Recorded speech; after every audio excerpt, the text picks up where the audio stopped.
మనం చూసాం కదండి ఆల్రెడీ. పొద్దున మళ్ళీ 8 మళ్ళీ ఇంకోసారి చూసాము. 9 మనం ఒకసారి చూసాం, ఒకసారి మనం రివైజ్ చేయొచ్చు దాన్ని. భావశూన్య భావసుస్థితి భావశూన్య భావసుస్థితి భావనా బలాద్ భక్తిరుత్తమా భావనా బలాద్ భక్తిరుత్తమం. మన భక్తి ఇదంతా మరి జ్ఞానం, దీంతో భక్తికి ఏమన్నా ఎఫెక్ట్ అవుతుందేమో, లేకపోతే భక్తి ఎలా అని సరిగ్గా అర్థం కాకున్నప్పుడు అట్లాంటి డౌట్లు వస్తాయి. అందుకని చెప్తున్నారు ఇక్కడ ఉత్తమమైన భక్తి అనేది ఇదే అంటున్నారు. ఏంటది ఉత్తమమైన భక్తి? సద్భావ సుస్థితి, అన్నిటిలో అనుస్యూతంగా ఉన్నదే ఈ సత్తే. అంటే దాని అర్థం ఏంటంటే ఇప్పుడు సత్తే స్వరూపం. సత్ అంటే సచ్చిదానందమే, ప్రతి ఒక్కరి యొక్క స్వరూపం అదే. మనం ముందు చూసాం కదా, సోహమిత్యసో అని. ఇప్పటివరకు మనం ఆరాధించిన దైవం ఆ స్వరూపం ఏంటంటే సత్తే. ఆ సచ్చిత్ కాకుండా అక్కడ ఏమీ లేదని. అలాగే నా స్వరూపం కూడా సచ్చిత్తే, జగత్ యొక్క మొత్తం స్వరూపం కూడా సచ్చిత్తే. మరి ఇప్పుడు వరకు ఆ సచ్చిత్ అనేది ఏంటి? ఒకటే, ఏకం. మరి ఇప్పుడు వరకు ఏంటిదంతా నేను నేను అనుకున్నామే, అలాంటిది అసలు ఎప్పుడూ లేదని. మనం ఎగ్జామిన్ చేస్తే నేను అనేది ఎప్పుడూ లేదు. అక్కడ ఉన్నది సచ్చిదానందమే. ఆ సత్వస్తువులో మనకు సంశయం లేకుండా ఆ తత్వాన్ని మనం గ్రహిస్తే అదే భావశూన్యం. అంటే సంశయం అనే ఒక మనసులో కళంకం లేకపోతే అప్పుడు అదేంటి? నిశ్చయం. అసత్వస్తువులో మన స్వరూపమైన అసత్వస్తువు మీద మనకు నిశ్చయం వచ్చింది. అదే అన్నిటికన్నా ఉత్తమమైన భక్తి. భక్తి యొక్క ఉత్తమమైన భక్తి ఇదే. ఓకే, ఇది భక్తి అంటున్నారు. ఈ కర్మయోగం, ఈ అష్టాంగ యోగం, ఇలాంటి బోల్డ్ యోగాలు ఉన్నాయి కదా, మరి అయింది అనే ఒక డౌట్ వస్తే దానికి నెక్స్ట్ శ్లోకం. హృత్స్థలే మన స్వస్థతా క్రియా హృత్స్థలే మన స్వస్థతా క్రియా భక్తి యోగ బోధాశ్చ నిశ్చితం భక్తి యోగ బోధాశ్చ నిశ్చితం. హృత్స్థలే మన క్రియ అంటే కర్మయోగం, భక్తి భక్తి భక్తి యోగం, యోగ అంటే ఇక్కడ అష్టాంగ యోగం, బోధ అంటే జ్ఞాన యోగం. ఇవన్నిటికీ నిశ్చితం, ఇవన్నిటి యొక్క గోల్ ఒకటే. అంటే మనకు అటు అనిపిస్తుంది ఇవన్నీ వేరే వేరే మార్గాలని, కానీ అన్నిటిలో అసలైన కర్మయోగం ఏంటంటే, మళ్ళీ అసలైన భక్తి ఏంటంటే, అసలైన అష్టాంగం ఏంటి, అసలైన జ్ఞానం ఏంటి, అన్నిటికీ ఈ అన్నిటి యొక్క లక్ష్యం ఒకటేనండి. ఏంటి ఆ లక్ష్యం? హృస్థలే మన స్వస్థత అంటున్నారు. మన స్వస్థత, మనస్సులో నిశ్చయం అవ్వాలి. లేకపోతే మనస్సు ఈ హృత్స్థలే హృదయంలో కేంద్రీకృతం అవ్వాలని. మనసు ఎక్కడ? హృదయంలో ఉండాలంటున్నారు. దీన్ని మనం చాలా జాగ్రత్తగా అర్థం చేసుకోవాల్సిందే. ఎందుకంటే మనం జ్ఞానపరంగా చూస్తున్నాం ఇదంతా.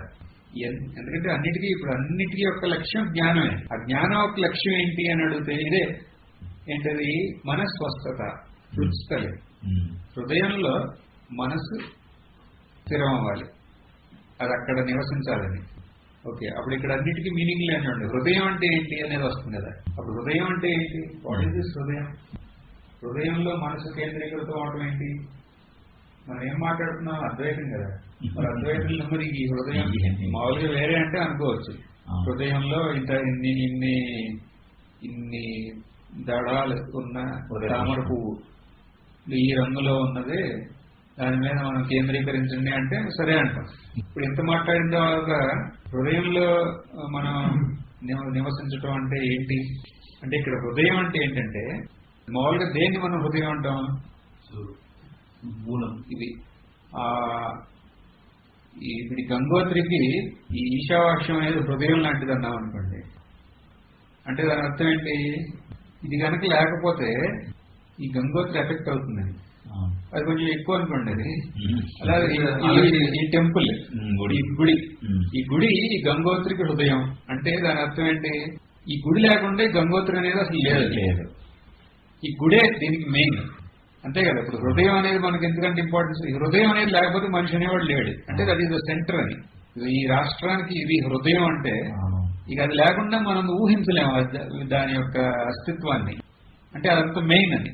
అలాగే ఈ మొత్తం ఈ ప్రపంచానికి హృదయం ఏంటి అంటే, లేదా ఈశ్వరుడి యొక్క హృదయం ఏంటి, లేదా మన యొక్క హృదయం ఏంటి అంటే ఫైనల్లీ అది వచ్చే స్వరూపానికి. స్వరూపం అంటే ఏంటి? స్వరూపం అంటే అది కాకుండా అది లేదు ఇంకా. ఇప్పుడు ఈ బొమ్మలు ఉన్నాయి, మట్టి బొమ్మలు, దాని యొక్క స్వరూపం ఏంటి అంటే మట్టి. ఎందుకని? మట్టికి వ్యతిరిక్తంగా ఉన్న వాడు అతిరిక్తం అన్నమాట. అతిరిక్తంగా ఇది లేదు.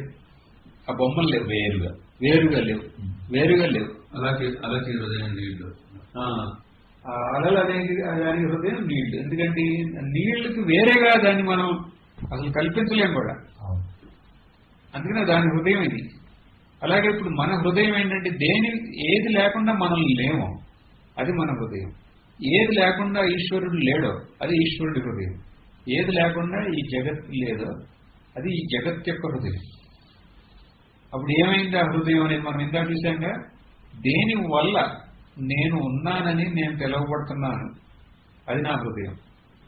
దేనివల్ల ఈశ్వరుడు ఉన్నాడు, తెలవబడుతున్నాడు, అది ఆ ఈశ్వరుడి యొక్క హృదయం. దేనివల్ల ఈ ప్రపంచం మొత్తం ఉన్నదే తెలవబడుతుంది, అదే ఈ ప్రపంచం యొక్క హృదయం. అప్పుడు ఏమైంది? ఈ అన్నిటి యొక్క హృదయం ఒకటైంది, అది సచ్చిదానందం, అదే ఈ స్వరూపం. మరి దాంట్లో మనస్సు నివసించటం లేదా కేంద్రీకరించటం, దాంట్లో ఉండటం అంటే ఏంటి? ఆ మనసు యొక్క హృదయం ఏంటి? అదే. మరి దాంట్లో మరి మనసు అంటే ఇప్పుడు ఎట్టాగంటే ఆ నీళ్ళు అనేది ఆ వేవ్ ఒక స్వరూపం. మరి ఆ వేవ్ ఆ నీళ్ల మీద ఏకాగ్రత చేయగలదా? వేవ్ నీళ్ళ మీద అట్లాంటి కుదరదుగా అసలు. ఎవడు విడిగా ఉంటేగా అది అక్కడ పాయింట్. విడిగా లేదు కదా.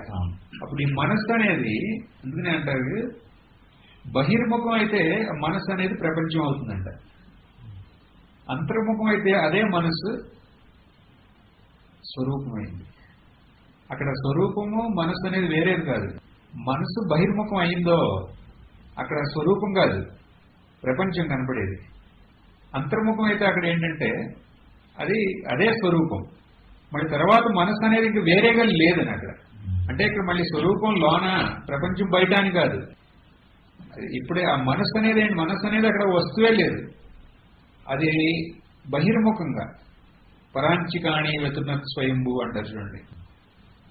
ఇందాక మనం అది ఆ స్వాములు అడిగిన క్వశ్చన్కి ఆన్సర్ అది. ఎంతో కష్టంగా ఉందన్నారే అప్పుడు. కానీ అది వాళ్ళందరూ చాలా పెద్ద పెద్ద వాళ్ళు కదా. పెద్ద పెద్ద వాళ్ళు అంటే విద్యలో కాదు అనేది, వేరే ఆటలు అది చెప్తే అది దే ఫీల్ బ్యాడ్. అందుకనే అక్కడ మనం కరెక్ట్ శ్లోకం అదే దాని కిందాక. పరాంచికాన్ని వెతున్నత్ స్వయంభూ పరాం పశ్యతి నా అంతరాత్మ. అంటే ఈ ఈశ్వరుడు ఇంద్రియాలన్నింటినీ బహిర్ముఖంగా సృష్టించాడు. అందుకని మనిషి అనేవాడు ఎప్పుడు బహిర్ముఖుడే అవుతాడు. అట్లా బహిర్ముఖంగా ఉన్నప్పుడు ఈ జ్ఞానం చాలా కష్టం. అది వాళ్ళ తప్పు కాదు, ఈశ్వరుడి యొక్క సృష్టి అది. కశ్చిత్ ధీర అంటారు. ఎవరో ఒకడు వివేకవంతుడు ప్రత్యేగాత్మానం ఐక్షత్, వాడికి ప్రత్యేగాత్మ, ఆత్మ వస్తువు అంటే ఏంటో తెలవాల్సిందే. ఆవృత్త చక్షు, వాడు ఇంద్రియాలనే ఒక ఏదో స్వామీజీ అంటారు ప్రత్యేక పుష్పం అంట అని ఒక ఫ్లవర్ ఉందంటే ఇక్కడ హిమాలయాస్ లో. ఇప్పుడు వేరే ఫ్లవర్స్ అన్ని ఇట్లా వికసిస్తా అంటే ఇట్లా ఓపెన్ అవుతాయి కదా, ఈ ఫ్లవర్ వికసిస్తా అంటే లోనికి వెళ్తుందంట ఇట్లా. అది వీడు ప్రత్యేక పుష్పం. వీడి ఎవల్యూషన్ ఎలా ఉంటుందంటే అంతర్ముఖం అవుతూ ఉంటాడంట. ఎవల్యూషన్ అంటే బహిర్ముఖం కాదు, ఇట్లా ఆశ్రమాలు ఇట్లా వృద్ధి చెందటాలు ఇట్లా అది కాదు. అది ప్రారంభం ఎట్టైనా అవుతుంది అని చెప్పారు వాళ్ళ గురువు గారు అన్నారే. అలా ప్రయత్నం దాని మీద కాదు. ప్రయత్నం దేని మీద అంటే ఇది ఇట లోనకి వెళ్తాను. ఆవృత్త చక్షు అమృతత్వం ఇచ్చాను. వాడి గోల్ ఒకటేనంట, అమృతత్వం అంటే స్వరూపం నిష్ట. వాడికి చాలా తేలిక, వాడి కష్టం వీడికి తేలిక. వాడికి ఎంత కష్టం అంటే బహిర్ముఖం. బహిర్ముఖం ఎందుకు అవుతున్నాయంటే స్వరూపం మీద దృష్టి, శరీరం మీద. శరీరమే నేను అనుకుంటున్నాడు, కష్టం ఇదంతా. కానీ ఇలా అయితే చాలా తేలికని. అంటే ఇందాక వాళ్ళ డిస్కషన్ పార్ట్గా అంటే ఇక్కడ ఈ మనసు అనేది వేరే లేదు, మనసు అనే వస్తువు లేదు అసలు. అది ఎంత ఇంపాసిబుల్లో అది. ఇప్పుడు వీళ్ళు అంటున్నారే జ్ఞానం చెప్పొచ్చు కానీ అది అనుభవంలో చాలా కష్టం అని. అది అర్థం కాకపోవటం వల్లది. ఇప్పుడు అర్థమైతే నేను ఇందాక అన్నానే ఆయనతో, ఈ వరల్డ్ లో వ్యవహారం జ్ఞానం ఎలా అయినా వ్యవహారం అనేది మీకు గుర్తున్నది అందే అంటున్నాడు ఈయనందే. జ్ఞానం ఎలా అయినా వ్యవహారంలో వేరే అన్నారు కదా. అప్పుడు చెప్పింది ఏంటంటే వ్యవహారంలో జ్ఞానం అయిన తర్వాత ఆ వ్యవహారం ముందులా కాదు, అది జ్ఞానమయమైన జ్ఞాన దృష్టిలో వ్యవహారం. అప్పుడు ఆయన ఒప్పుకున్నారు అది ఏమంటే కానీ అని మళ్ళీ ఆయన శ్రేష్ట అది అది యజ్ఞ ఆచరిత శ్రేష్ట అది కృష్ణుడు అన్నారని ఇప్పుడు అందరూ చేయాల్సింది కాదు.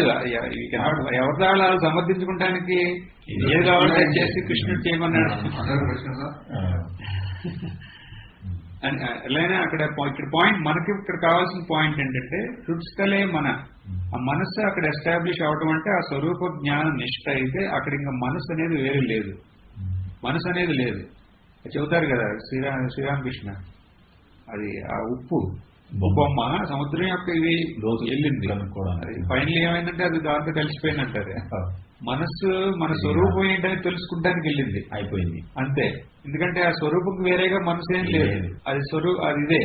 మళ్ళీ ఆ మనసు అక్కడ ఎస్టాబ్లిష్ అయి అవటం అంటే దాని అర్థం ఏంటంటే మనకి అక్కడ స్వరూప నిష్ఠగా ఉంటుంది. ఆ స్వరూప నిష్ఠలో ఇక్కడ మనకి ఆ డిస్కషన్ ఇంపార్టెంట్. ఆ స్వరూప నిష్ఠలో తర్వాత మనం ఎంత ట్రై చేసినా ఆ స్వరూపం కన్నా వేరేగా ఏమైనా ఉందా? బయటకు అసలు లేదు, లేనప్పుడు అక్కడ ఎఫర్ట్ కాదు. అక్కడ నా జ్ఞానం నేను సంపాదించాను, ఇప్పుడు నేను నా ఎఫర్ట్ తో మొత్తం అంతా చూడాలని కాదు. అది జ్ఞానం ఎలా అవుతుంది? జ్ఞానం అంటే ఏంటి? అది కాకుండా ఇంకో రెండో వస్తువు లేదని దాని మీద దృఢ నిశ్చయం అయితే. ఇప్పుడు నేను ఒక బొమ్మ అనుకోండి, మట్టి బొమ్మ. నా స్వరూపం ఈ మట్టే అని తెలిసిన తర్వాత ఇప్పుడు నేను మిమ్మల్ని చూశాను. మిమ్మల్ని చూస్తాం అంటే ఏంటి? అక్కడ మీరు కూడా మట్టి బొమ్మే కదా. ఒక్కసారి ఒక మట్టి బొమ్మలో దాని స్వరూపం మట్టి అని తెలిసిందంటే ఇక దానికి మట్టి కాకుండా ఇంకేమైనా కనపడుతుందా? ఎక్కడ తిరిగిన ఎన్ని బొమ్మలు చూసినా మట్టి. దాన్ని మనం దృష్టాంతంలో నుంచి దాష్టాంతంలోకి రండి. నా స్వరూపం ఇదని తెలిసింది. తెలిసిన తర్వాత అంత తేలిక కాదు. ఇంకేంటి తేలిక? అసలు ఇంకేముంది అక్కడ కష్టం అనేది? ఇంకా ఈ స్వరూపం కాకుండా ఇంకేమీ లేదు కదా. అది ఒప్పుకోరండి, అది లేదు, ఆ దృఢత్వం లేదు. అంటే అది ఫస్ట్ అర్థం కాకపోవడం వల్లే కదా. అది ఫస్ట్ అర్థమైంది. నిన్న అంటున్నా స్వామీజీ కూడా అన్నారు కదా, ఆ నిమిషంలోనే ఈ ఐడెంటిటీ ఎప్పుడైతే ఇదైందో ఆ నిమిషంలోనే ఇంకా అది కాకుండా ఇంక వేరే ఏది లేదని బోధమవుతుందంటే అది ఇంకా అది ఆ నిమిషంలోనే అది కాకుండా ఇంకేమీ లేదు. ఇంకా మనసు ఎక్కడ? మనసు కూడా లేదు. ఇంకేముంది అంటే ఆ సచ్చిదానంద తప్ప ఇంకేమీ లేదు. ఆ అనంతలో you are just owning up your real nature as that infinity, అంతే కదా. ఆ అనంతతనే మన స్వరూపం అదే అని మనం తెలుసుకున్నాం. తర్వాత మనం ఇంక ఎంత శ్రమించినా అది కాకుండా మనం అక్కడ శ్రమించడానికి అక్కడ ఇండివిజువల్ లేడు. ఇంకా అది ఏముంది ఇంకా అంత కష్టం అసలు. దృఢత్వం లేక అది మళ్ళీ వెనక్కి రావడం. అయినా కానీ అని మళ్ళీ వెనక్కి వస్తారే, చాలా కష్టం. అక్కడ అయినా దాంట్లో దృఢత్వం లేదు వాళ్ళకి. ఇక్కడ ఇంకొక స్వామీజీ ఇది మనసులో వికారాలు ఉన్నాయి కదా అని అడిగారు ఒకసారి నన్ను. కానీ మనసులో వికారం సరే ఉన్నాయి అంటున్నారు కదా మీరు. ఇది అర్థమైన తర్వాత కూడా ఉన్నాయి కదా అన్నారు. అంటే అర్థమైన తర్వాత ఉన్నాయి సరే, అది కూడా ఒప్పుకుందాం. అదే ఒక ఇది సరే ఒప్పుకుందాం, అది ఉన్నాయి. దీనికి వ్యతిరేకంగా ఉన్నాయా? అది కాకుండా అంటే అన్నారు. అంటే ఏముంది? ఇప్పుడు మీకు మీ మనసులో వికారం ఉంది. వికారం ఉందా? ఉంది. ఉందని తెలవబడుతుందా? తెలవబడుతుంది. ఆ ఉన్నదే అని తెలవబడేది ఏంటి? అది ఒకటే కదా, సచ్చిదానందమే కదా. ఓకే, అది వేరేగా అవి ఉన్నాయా? లేవు. అప్పుడు అవి ఏమైంది? దాని యొక్క ఇయ్య కదా అని అంటే దానివల్ల ఈ పెరగవా అన్నది. అంటే ఓకే, ఈ జ్ఞానం వచ్చింది, ఇక అది కాకుండా ఈ లేవని. అప్పుడు నీ మనసు ఇటు మీద ఉందా, ఆ దాని మీద ఉందా? నీ స్వరూపం మీద ఉందా నీ మనసు? నీ వికారం మీద ఉందా? అంటే ఆటోమేటిక్ స్వరూపం మీదే. ఓకే, స్వరూపం మీదకి వెళ్ళిన తర్వాత నువ్వు నీ అనుభవం నుంచి మాట్లాడు. ఈ స్వరూపం అనేది ఇప్పుడు నీకు అనుభవంలోకి వచ్చింది. ఇప్పుడు వికారాలు ఉన్నాయా అన్న? లేవు. కానీ అంటే అంటే ఆయన అన్నారు ఏంటంటే, అంటే నీ ఉద్దేశం ఏంటంటే, అంటే ఈ వికారాలు అనే దాన్ని ఇప్పుడు వాళ్ళుగా ఒప్పుకోం అయినా ఓకే, నీ ప్రారంభం వల్ల ఒప్పుకున్నా దాన్ని తీసే మార్గం మళ్ళీ ఈ తత్వజ్ఞానమే. ఈ తత్వజ్ఞానం దృష్టిలోంచి చూస్తే అవి లేవు. అట్లా నీ ప్రారంభం వల్ల అలా కనపడినా దానికి ముందేంటంటే ఒక్కసారి తత్వజ్ఞానం అర్థమైతే తత్వజ్ఞానమే. తత్వజ్ఞానం లైఫ్ నుంచి నువ్వు చూస్తే లేవు. అంటే మనం ముందు ఒక రకమైన ఒక అడ్డమైన ఒక కలదోడు పెట్టుకున్నాం. ఆ కలదోడు పెట్టుకోవడం వల్ల అన్ని హెచ్చుతగ్గులు కనపడుతున్నాయి. తర్వాత ఏమైంది, ఆ కలదోడు తీసి ఆకులు పారేసాం, అంత నీట్గా కనపడుతుంది. మళ్ళీ తెచ్చిపెట్టుకోవడం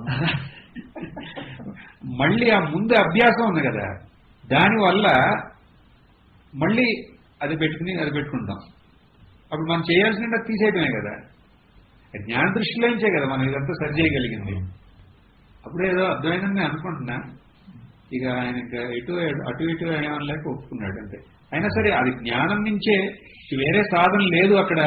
ఒకసారి జ్ఞానం అర్థమైతే అది ముందు ఆ ఫోర్స్ వల్ల అలా అనిపిస్తుంది.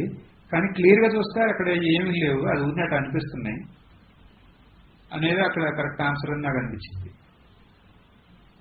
ఎందుకంటే ఇక్కడ ఈ మనసులో ఎస్టాబ్లిష్ అవడమే ఈ నాలుగిటి యొక్క లక్ష్యం అంటున్నారు. మనసు ఎస్టాబ్లిష్ అవడం అంటే మనసు వేరేగా, ఈ స్వరూపం అనేది వేరేగా, ఇది వెళ్ళి దాంట్లో ఎస్టాబ్లిష్ అవడం అని కాదు. అక్కడ దేంట్లో హార్ట్ని ఫస్ట్ మనం అర్థం చేసుకోవాలి స్వరూపం కింద. ఈ మనసు వెళ్ళి స్వరూపంలో అంటే మనసు ఎప్పుడు స్వరూపం కన్నా వేరే కాదు. మరి ఇక్కడ అర్థం చేసుకుంటే ఏంటంటే స్వరూపం కన్నా ఈవెన్ మనసు కూడా వేరే లేదని. మనసే వేరే లేనప్పుడు ఇంకా మనసులో వికారం ఎన్ని ఇంకెక్కడున్నాయి? అంటే ఇప్పుడు ఈ దృష్టి నుంచి వికారాలు ఉండవు ఆటోమేటిక్. అది ఇది కాకుండా ఇంకేమీ లేదు. ఉన్నా మన ప్రారంభం వల్ల మనకు ఉన్నా దానికి ఆన్సర్ ఏంటంటే దీని దృష్టి నుంచి చూస్తే ఇది లేవు. దీనికి అతిరిక్తంగా ఏమీ ఎప్పుడు లేదు. ఎప్పుడు ముందు లేదు, అది ఎప్పుడు లేదు, దాని తర్వాత కూడా ఉండదు. దీనికన్నా ఇంకా శాంతి ఇంకేముంది? రిలాక్సేషన్, కృతకృత్యత కాకుండా ఇంకేం లేనప్పుడు wherever your eyes fall you see the face of God అంటారే. మనం ఎటు చూసినా మీ దృష్టి ఎటు వచ్చినా మేము చూసేది ఇంకేంటి? ఆ పూర్ణత్వాన్ని. మీరు ఏమి అనుభవించినా అది అక్కడ పూర్ణత్వమే. ఏమి అసలు ఇంకా అది కాకుండా ఇంకేమీ లేదు కదా. అది స్థిరపడాలన్నమాట. అది లేకపోతే మళ్ళీ కానీ వస్తుంది. అసలు ఇప్పుడు ఈవెన్ సుషుప్తి, దీనికి ఈవెన్ సుషుప్తి తీసుకోండి దృష్టాంతం. సుషుప్తిలో ఏముందంటే అది కాకుండా ఇంకేమీ లేదు. అది కాకుండా ఏమీ లేనప్పుడు ఇక నెక్స్ట్ అక్కడి నుంచి నేను ఎప్పుడు చెప్తాను, అక్కడి నుంచి నెక్స్ట్ వచ్చింది స్వప్నం. స్వప్నంలో బోల్డ్ కనపడి మనకి. మరి దీని ముందే ఉంది, అది కాకుండా ఇంకేమీ లేదు. మరి ఏమి లేనప్పుడు ఇప్పుడు ఇన్ని కనపడతా అంటే దాని యొక్క ఒక విభూతియే కదా ఇవన్నీ. అదే కదా ఇలా కనపడాల్సింది. అది కాకుండా ఇంకేం లేదు కదా. అక్కడ సచ్చిదానందం అయితే ఇవన్నీ ఏంటి? అది అయిపోయింది. ఇంకా అక్కడ నేను అనేది ఛాన్సే లేదు. ఇంకా అక్కడ అదే స్వప్నంలో కనపడుతుంది. అది జాగ్రత్త. ఆ స్వప్నంలో నేను అనేది ఒకటి ఊరినే. కానీ ఆ స్వప్నం అంటే మిథ్య. అదేమి లేచిన తర్వాత అంటాం కదా ఓకే జాగ్రత్త. ఇది కూడా అంతే. అక్కడ ఇట్లా కనపడింది. జాగ్రత్తలు ఏంటి? ఒక్కొక్క జాగ్రత్త ఇట్లా కనపడుతుంది. ఇప్పుడు రేపు మనం అదే రోడ్లు వెళ్ళి అంటే అది నిన్న రోడ్లు వెళ్ళినట్టు కాదు. ఇవాళ మళ్ళీ అలా కనపడుతుంది. అది ఇవాళ ఇలా కనపడుతుంది. ఇట్లా ఇప్పుడు ఏదంటుకున్నా అదే కదా. అది కాకుండా ఇంకేం లేదు. మరి అది కాకుండా ఇంకేం లేనప్పుడు ఇంక మనం చేయాల్సింది ఏంటి? అది తెలుసుకుంటాం. తెలుసుకుని ఆ పూర్ణత్వాన్ని మన అనుభవంలో ఎప్పుడూ ఉందని అనుకుంటాం. అందుకని ఆ శాంతితో కాలం గడపటమే. ఎంత మనం కష్టపడినా ఇక ఒకసారి శాంతి అనేది అనుభవంలోకి వస్తే మళ్ళీ అది అశాంతి అవడానికి ఛాన్స్ ఉందా? ఒక జబ్బు వచ్చింది, నేను అంటున్నాను ఆయనతో, దీనివల్ల ఏంటంటే ఆ 4 ఇన్ఎవిటబుల్ ఉన్నాయి, ఆ 4 నుంచి తప్పించుకున్న ప్రశ్న ఫిజికల్ గా. కానీ ఇప్పుడు మనకి ఈ జ్ఞానం వల్ల నాకు ఇప్పుడు జబ్బు వచ్చింది, అది అలా మేనిఫెస్ట్ అవుతాను, నేనేం చేయను, పెయిన్ వస్తుంది, అది అలా మేనిఫెస్ట్ అవుతుంది. ఏం కావాలో మనకి సుఖంగా ఉండడానికి అది చేస్తాం తర్వాత. బట్ వీ హ్యావ్, మనకు ఆ జ్ఞానం ఉంది దాన్ని ఎలా ఫేస్ చేయాలనేది. మరణం వస్తుంది, స్వాభావికం, దానివల్ల మనకెందుకు భయం? అది ఇలా మేనిఫెస్ట్ అయింది, ఎప్పుడైతే విత్డ్రా కావాలంటే అప్పుడు విత్డ్రా అయిపోతుంది. ఇప్పుడు స్వప్నంలో శరీరానికి జబ్బు వస్తే మనకేంటి, చస్తే మనకేంటి? దాని అప్పుడు దీనికి స్వప్నానికి ఏంటి తేడా? అదే అప్పుడు ప్రపంచం ఇది కాకుండా ఇంకేమీ లేదని మనం ఎప్పుడైతే మనకు బోధ్యపడిందో, ప్రపంచోపశమం శాంతం, శాంతం శివం, దానికన్నా ఇక మంగళకరమైనది ఇంకోటి లేదు. అద్వైతం అంతే, ప్రపంచోపశమం శాంతం శివం అద్వైతం. దాని తర్వాత లైఫ్ అంటే ఇంతే, ఇదే. So that is clear. ఇదేమని చెప్పాలా? నెక్స్ట్ శ్లోకం నుంచి ఇప్పుడు ఇది ఇప్పటి వరకు మనం డిస్కస్ చేశాం కదండి, ఈ లాస్ట్ 3 ఉన్నాయే ఈ శ్లోకాలు ఇప్పటి వరకు మనం డిస్కస్ చేసినాయి. ఇక అది అర్థమైతే ఈ బుక్ ఇక్కడితో అయిపోయింది ఇంకా లెక్క ప్రకారం. ఎందుకంటే ఇక్కడ మనం ఏం చేసాం, మనం ఏమీ ఒక మెథడ్ గానే వాట్లా, జస్ట్ మన అనుభవాన్ని మనం విచారం చేసాం అంతే. మనం ఇక్కడ ఏం చేయలే. ఈ లాస్ట్ 3 శ్లోకాల యొక్క సారం మన అనుభవాన్ని మనం చూసాం. చూస్తే మనకు తెలిసింది ఏంటంటే ఆ సచ్చిదానందం కాకుండా అసలు ఇక్కడ ఏమీ లేదనేది. నేను ఊరినే ఇప్పుడు లాస్ట్ లో సుషుప్తి అది ఇది అన్నా, అసలు అదేం అవసరం లేదు. ఇక్కడ జాగ్రత్తలో మన అనుభవాన్ని మనం కొంచెం విచారం చేస్తే ఆ సచ్చిదానందం కాకుండా ఇక్కడ అసలు ఏమీ లేదు. ఎప్పుడు దానికి మనకి మోస్ట్ పవర్ఫుల్ పోర్టల్ ఇప్పుడు వరకు మనం డిస్కస్ చేసిన అంటే ఏంటంటే, మనకి అట్లా అనిపిస్తుంది నేను చూస్తున్నాను, నేను చేస్తున్నాను, నేను అట నేను చూస్తున్నాను, కానీ అలా కాదు. దాంట్లో నువ్వు అట్లా ఎప్పేర్ అవుతున్నావు అంతే. ఆ చైతన్యంలో నువ్వు ఊరినే వెలబడుతున్నావు అని ఉందా, అట్లాంటిది ఏమన్నా తెలియబడుతున్నావు. అది రివీలింగ్ రివీలింగ్ అనే వర్డ్కి this body mind is only being revealed, తెలవబడుతుంది. ఆ చైతన్య అనే ఒక శక్తి విశేషంలో తెలవబడుతుంది ఇదంతా. అప్పుడు ఆ నేను చూస్తున్నాను అనేది ఒక భ్రమ. ఫైనలీ ఇది ఎలాగంటే, స్వప్నంలో నేనున్నాను కదా, అక్కడ నేను కేదార్థాలు వెళ్ళి అన్నింటినీ చూస్తున్నాను. కేదార్థాన్ని నేనున్నాను, కొండ ఉంది, అక్కడ మంచు పర్వతాలు ఉన్నాయి, ఆ తాళ్ళు ఉన్నాయి, అన్నీ ఉన్నాయి. అక్కడ మీరున్నారు, అందరు ఉన్నారు. అక్కడ స్వప్నంలో యథార్థం ఏంటి? నేనున్నాను, నేను చూస్తున్నాను, చూడటం అనేది ఉంది, అటేపు చూడబడే వస్తువు ఉంది. కరెక్ట్. అది లేచిన తర్వాత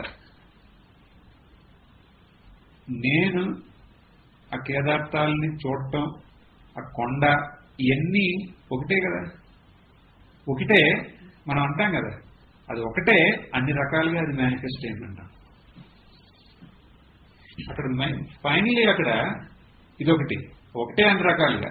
దానికన్నా ఇంకా సూక్ష్మమైనది ఏంటంటే, అక్కడ నేను చూస్తున్నాను ఉన్నాయి, అదే ఒక ఇల్యూషన్. అది ఎందుకని? సుషుప్తి అనే ఒక చైతన్యం. ఆ సుషుప్తిలో ఏముంది అంటే మనం ఏమంటున్నాం, అక్కడ నేనున్నాను, నేను నాకు తెలుసు అక్కడ నేను కాకుండా ఇంకా వేరే ఎవరు లేరు, నా అనంత స్వరూపంగా నేను ఉన్నానంటున్నాను.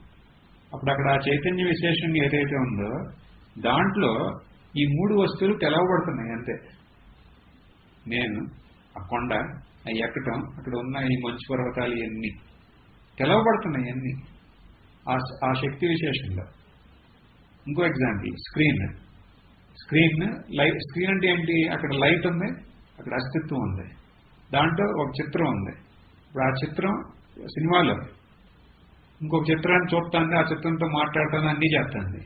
కానీ ఫైనల్లీ మనం చూస్తే ఏంటంటే ఆ లైట్, ఆ ప్రకాశం, ఆ అస్తిత్వం తప్ప అసలు ఏమీ లేదు. దాంట్లో వీడు తెలవబడుతున్నాడు, వీడు చూస్తున్నట్టు, వీడు ఏదో చేస్తున్నట్టు తెలవబడుతున్నాడు. ఆ చిత్రం నేను చూస్తున్నాను అనుకుంటే ఎంత ఇదిగా ఉంటుంది, ఎంత జోక్ అది. ఇక్కడ కూడా అంతే. ఇప్పుడు నేను చేస్తున్నాను, నేను చేస్తున్నాను అనేది అంత జోక్ అనమాట అది. దాంట్లో మనం ఇది ఊరినే తెలవబడతాం, ఇది నేను అనేది. ఎందుకంటే ఫస్ట్ టైం నేనునే మనం వీఆర్ ఫైండింగ్ ఇట్స్ నిత్యత్వాన్ని. నేను చూస్తున్నాను, ఏం నువ్వు చూసేది? ఆ శక్తి విశేషం ఏదైతే ఉందో ఆ చైతన్య అస్తిత్వంతో ఉన్న ఆ చైతన్యం ఏదో దాంట్లో నువ్వు తెలవబడుతున్నావు అంతే. నువ్వు చూస్తున్నావు అసలు ఏమీ లేదు, నువ్వు అనుకుంటున్నావు అంతే. దాంట్లో మనం చూస్తున్నట్టు ఈ వ్యవహారం అంతా దాని యొక్క వైభవంతో జరుగుతుంది అంతే. అది కాకుండా అసలు ఇదేమీ లేదు. అంటే మనం చూసినట్టు ద మోస్ట్ ఇంపార్టెంట్ పాయింట్ అనేది అది. నేననేది లేదనేది మన విచారం ద్వారా ఇక్కడ మనం అబ్జర్వ్ చేసి మనం కనిపెట్టాం ఇక్కడ. అప్పుడు అది లేనప్పుడు ఇంకా ఉందేంటి అంటే అది కాకుండా ఇంకేం లేదు. అదే అన్నిటికన్నా ఉత్తమమైన భక్తి అని మళ్ళీ మనం అన్నాం. మళ్ళీ అది కూడా అక్కడితో కాకుండా అదే ఈ కర్మయోగం, భక్తి యోగం, జ్ఞానయోగం ఇవన్నీ అన్నిటి యొక్క లక్ష్యం అదే అంటున్నాం. ఏది? ఆ మనసు దాంట్లో ఎస్టాబ్లిష్ అవటమే అంటున్నాం. మైండ్ ఎస్టాబ్లిష్ అవటం అంటే ఏంటి? మైండ్ అది కాకుండా ఇక వేరే మైండ్ అనేది లేదని. అదే కదా. లేదా అద్వైతమైన మైండ్ అనేది ఒకటి ఉంటే మళ్ళీ మైండ్ అనేది అది కాకుండా ఇంకేమీ లేదు అనేది మనకు నిశ్చయం అయితే దాన్నే మనం చెప్పాలంటే మైండ్ దాంట్లో ఎస్టాబ్లిష్ అయ్యింది అని చెప్తున్నాం అంతే. అంటే మనకి నిశ్చయమైన జ్ఞానం, అది తప్ప ఇంకేమీ లేదని. ఇక అది తప్ప ఇంకేమీ లేకపోతే అదే అన్ని సాధనల యొక్క లక్ష్యం అదే. మరి అదే అయితే అది మనకి ఆల్రెడీ మన విచారంతో అది అయితే ఇక దాంతో ఉపరి ఇంకోటి ఏమీ లేదు అంతే. ఇక ఇక్కడితో అయిపోయినట్టు. ఇంకా అప్పుడు ఇంకో డౌట్ వస్తుంది. మీరు చెప్పేది ఏదో వైభవంగా ఉందని నాకు అనిపిస్తుంది. ఇప్పుడు వీళ్ళు అన్నారు ఇందాక అర్థమవుతాను కానీ అది అనుభవంలో రావాలిగా అంటున్నారుగా, దృఢపడాలిగా. అర్థం ఫస్ట్ టైం అర్థం అవుతున్నట్టే ఉంది అనాలి. అక్కడ అర్థమైందని అనకూడదు. ఇంకా అర్థమైందంటే మళ్ళీ ఇంకా రెండోది లేదు. అది ఎలాగంటే అదే మా అమ్మ చెప్తారే, నాకు అర్థమైంది నేను పిల్లికి కాదని, కానీ ఆ పిల్లికి అర్థం కాలేదుగా అంటాడు. చూడండి, చెప్పొచ్చా మనం అక్కడ ఈ ఎగ్జాంపుల్? మా అంతరికి ఎంత కోపడుతుంది చెప్తే. నాకు అర్థమైంది అమ్మ, బ్రహ్మాండ బ్యూటిఫుల్ ఎగ్జాంపుల్ అది. నాకు అర్థమైంది నేను ఎలికిని కాదని, కానీ ఆ పిల్లికి అర్థం కావాలిగా అంటాడు. అంటే ఇక్కడ అర్థం కాలేదనే కాదు, అసలు ఏం అర్థం కాలేదని. అంటే ఇక్కడ నాకు అర్థం అయింది కానీ అంటే నాకు అర్థం కాలేదని. ఇక్కడ ఓకే నాకు నేను చెప్పింది ఏదో వైభవంగా ఉంది కానీ నాకు అది అనుభవంలోకి రాలేదుగా అనే క్వశ్చన్ వస్తే వాళ్ళ కోసం నెక్స్ట్ మంత్రాలు కూడా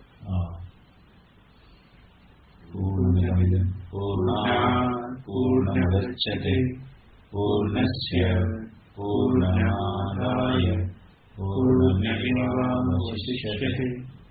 ఓం శాంతి శాంతి శాంతి. ఓం శ్రీ గురుభ్యో నమః. హరి ఓం.